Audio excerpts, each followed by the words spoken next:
Hello and welcome back to the Civ 5 tutorial series. This episode's on War, episode 6, and yeah. So I think, just for the purpose of the tutorial, I'm going to declare war on Sejong and the Koreans, just because the things you guys make me do. So to declare war, you click on a city of the person you want to. This person's my friend as well, anyway. A good thing to do first is to denounce them, and then the entire world will sort of be against them somewhat as well. And he says you've made a foolish mistake. You're not wrong, right? And then you can declare war on him. Then he'll insult you.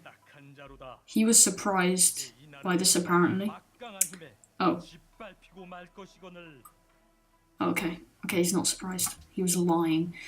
Now I am at war. Let me get rid of these things by right-clicking.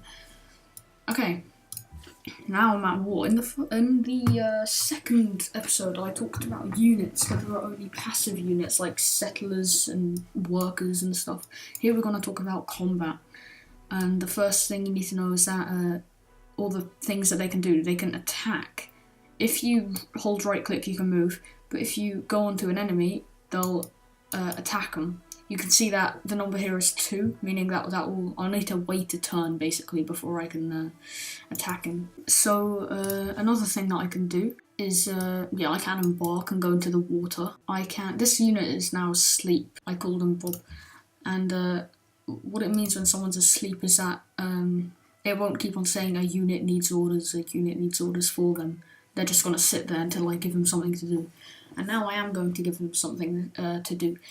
And you can make them explore, and they'll just explore all the empty regions of the map, all these little patches they'll try and explore the best they can. When you attack someone, I'll also need to wait a turn here. You can see on that thing on the left, you can see first it's a minor victory, which means it's probably not that good to attack, but it will work. You can see that I'm getting a flanking bonus, and I'm going to explain just now what that is. You can see that these guys are facing this way. They're not facing towards me, meaning that even these guys, no, they won't get a flanking bonus. These guys are coming in from the side, so they will. If I try to attack these guys, they will have a flanking bonus on me, and so will these guys. So there are lots of buffs. The terrain will play a part if you're on a hill, and if they're not, that will play a part. I'll just skip forward to the next turn so you can actually see some combat. Okay, so here's some combat. They're attacking me. And they're attacking me quite a lot. And they're probably going to attack me with this one, yeah. It hurts.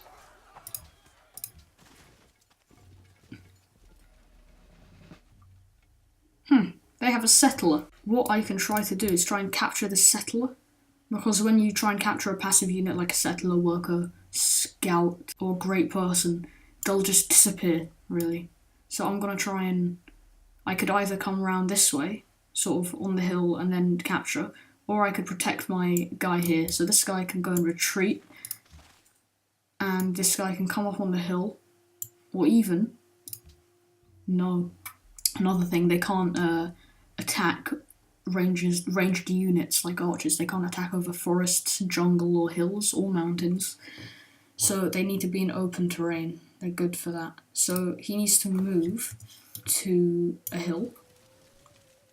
And then this person probably can attack.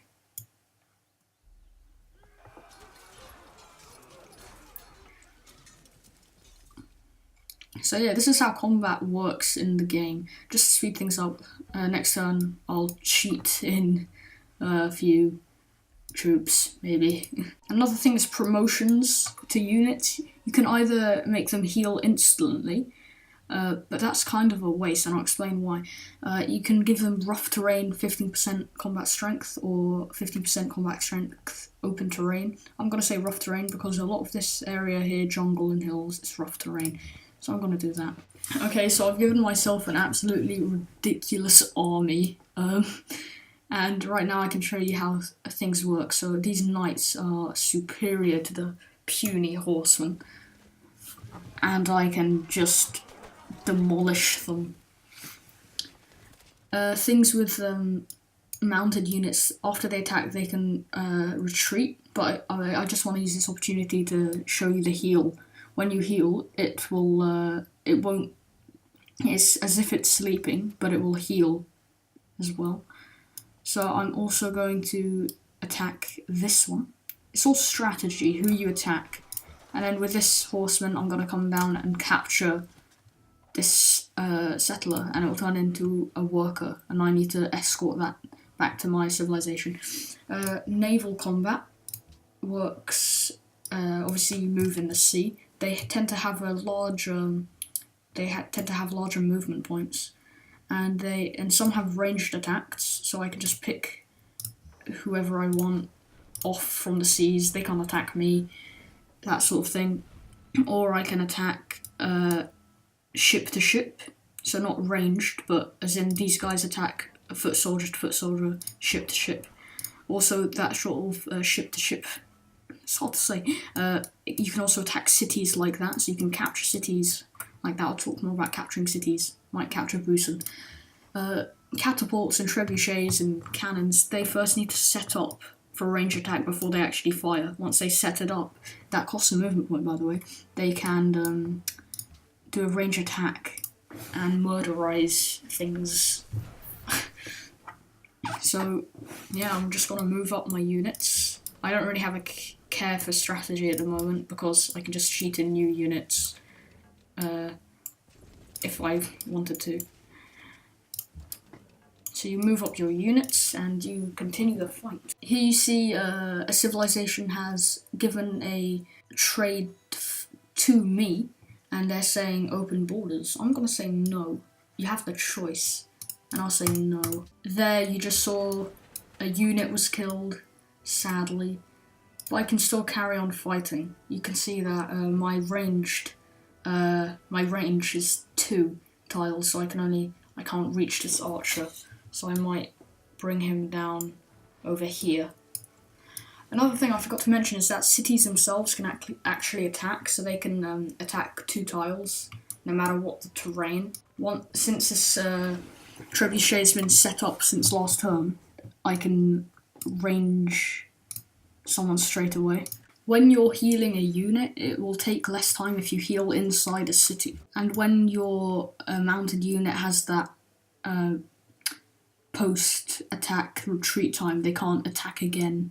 So here you see I spawned in a lot more units, and this is what you can do when you're sieging a city. You have to use trebuchets and catapults and things. Here you can see I only needed 2 catapults, and I've already taken down the city's health. But another catapult won't destroy the city.